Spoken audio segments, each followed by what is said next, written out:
자, 반갑습니다. 알파프로 가족 여러분, 정태근 전문가입니다. 7월 4일 두 번째 방송 시작하도록 하겠습니다. 두 번째 방송 종목은 하나에어로스페이스입니다. 그리고 방송 말미에는 히든 종목이 공개가 됩니다. 방송 끝까지 시청을 부탁드리고요. 방송 보시고 난 이후에는 좋아요, 구독 부탁드리도록 하겠습니다. 자, 그러면 시작 한번 해보도록 하겠습니다. 바로 화면 보시면서 말씀 좀 드려보도록 할게요. 자, 최근에 지금 윤석열 대통령이 유럽을 방문을 하게 되면서 방산이라든지 그리고 원자력이라든지 주목을 많이 좀 받고 있는 상황입니다. 그래서 지금 체코, 폴란드, 네덜란드 이제 원자력 수주 때문에 정상회담을 진행한 상황이고, 폴란드하고는 이제 뭐 원전뿐만 아니라 이제 방산, 이번에 아마 그 러시아의 우크라이나 침공 때문에 좀 상당히 화들짝 놀랬다 봐야 될 것 같아요. 그래서 지금 전반적으로 미군 같은 경우도 유럽에 어찌 보면 이렇게 군사력을 증강을 하고 있는 상황입니다. 지금 영국 같은 경우에는 F-35 스텔스기 이게 대대 추가 배치를 하고 있는 상황이고, 벨라루스, 러시아와 거의 인접하고 있는 상황이죠. 폴란드 같은 경우도 현재 이 3,000명 규모의 전투여단 순환 배치, 그리고 루마니아도 지금 2,000명 규모의 전투여단 순환 배치, 그리고 이탈리아와 스페인 같은 경우도 이제 구축함이라든지 방공포대 이런 부분들을 하고 있고, 지금 발트의 3국 요 나라들도 지금 러시아에 대한 위협을 좀 느끼면서 나토 군사력 지원을 현재 요구를 하고 있는 상황이죠.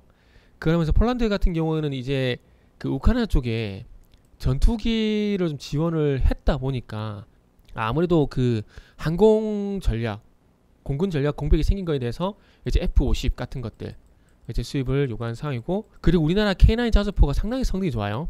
K9 자주포가 성능이 괜찮은데 그것도 현재 수출 합의를 현재 하고 있는 상황입니다. 우리나라만큼 지금 그러니까 미국을 제외를 하고 무기를 잘 만드는 나라가 거의 없어요. 그러다 보니까 우리나라 쪽으로 이제 손을 내밀고 있는 상황이고, 지금 우리나라와 무기 협상을 진행하고 있는 상황이죠. 그래서 장갑차라든지 K9 자주포라든지 이런 것들. 그 호주 같은 경우는 지금 장갑차 수출 논의를 하고 있는 상황이죠. 그래서 지금 어쨌든 우리나라가 이번에 정말 세일즈, 글로벌 세일즈만 잘하게 되면은 해외 쪽에서 늘어나는 기업들 수주가 상당할 것 같아요. 지금 경기가 안 좋다고 하고 있는데 이 원전이라든지 그리고 무기 세일즈 같은 경우도 별개거든요. 별개? 상당히 기회가 될 것 같아요. 그래서 지금 현재 이런 식으로 나토 군사력 증강 뭐 이런 것들이 이게 나온 상황이고, 폴란드에다가 군단 사령부 첫 주둔. 그러니까 어찌 보면 진짜 신냉전을 가는 것 같아요. 러시아와 중국의 어떤 확장 이거에 대해서 견제를 하고 있는데, 미국이 이걸 다 커버하기 쉽지가 않을 겁니다. 물론 미국 군사력이 대단하지만 그럼에도 불구하고 동맹국들의 어떤 군사력 증강도 뒷받침이 돼야 될 거예요. 아시겠지만은 이렇게 러시아가 있고 여기 중국이 있고 여기 한반도가 동북아죠. 여기 중국이라는 러시아가 나오게 되면은 미국이 물론 있겠긴 하지만 일본과 한국 그리고 대만의 어떤 도움도 분명히 필요합니다. 연합해서 가야 돼요.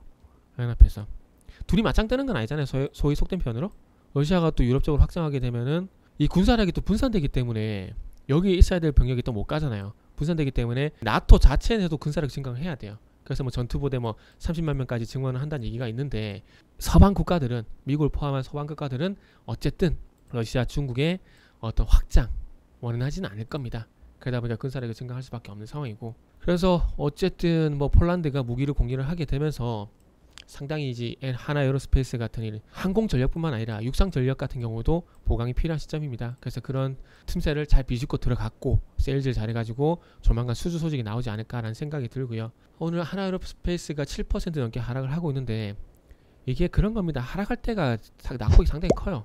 변동성도 크고. 그래서 요거는 이제 전저점 지지 여부 봐야 되겠죠. 45,000원 45,000원에 대한 지지 여부를 볼 수밖에 없는 상황이다 라는 말씀을 좀 드려야 될 것 같습니다. 자, 그래서 어쨌든 무기 수주 소식이 시장이 좀 정상화로 돌아가게 되고 이제 무기 수출 계약까지 나오게 된다라면은 하나에어로스페이스 같은 경우에는 정말로 좀 주가가 강력하게 실적 모멘텀으로 우상향이 되지 않을까, 뭐 그런 부분들을 봐야 될 것 같아요. 지금은 기승전결 시장 핑계를 대시더라도 무방한 구간이다 라는 말씀 드리면서 마무리하도록 하겠습니다. 자, 이어서 히든 종목 보도록 할게요.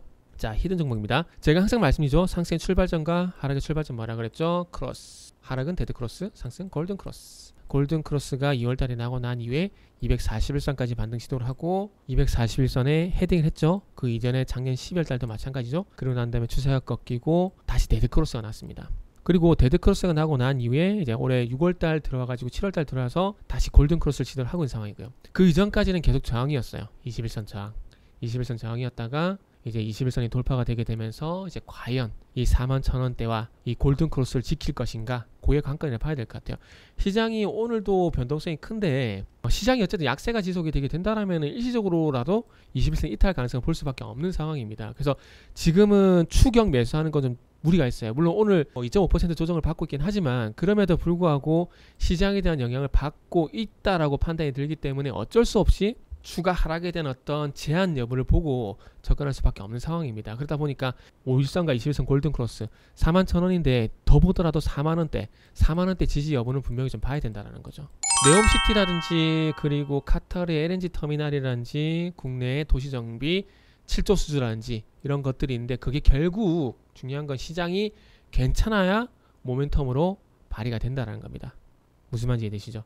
그래서 그런 부분들을 좀 보게 된다라면은 아무래도 지금은 조금만 참아야 될 시기가 아닌가 생각이 됩니다. 추정 매수를 하더라도 조금만 참아야 될 구간이 아닌가라고 생각을 합니다. 자, 그래서 마지막으로 이제 1차 분기점과 그리고 1차 목표 주가 한번 잡아보도록 할게요. 자, 어쨌든 3월달에 240일선 돌파가 안 됐습니다. 그렇기 때문에 다시 반등이 나온다고 하더라도 241선 돌파 여부를 볼 수밖에 없는 상황입니다. 그러면은 47,000원 부근이 너무나 당연히 1차 분기점과 1차 목표 주가 될 수밖에 없는 상황이라도 볼 수가 있을 것 같습니다. 그래서 이 47,000원까지 같이 보실 분들은 알파프로 홈페이지를 방문해 주시길 바랍니다.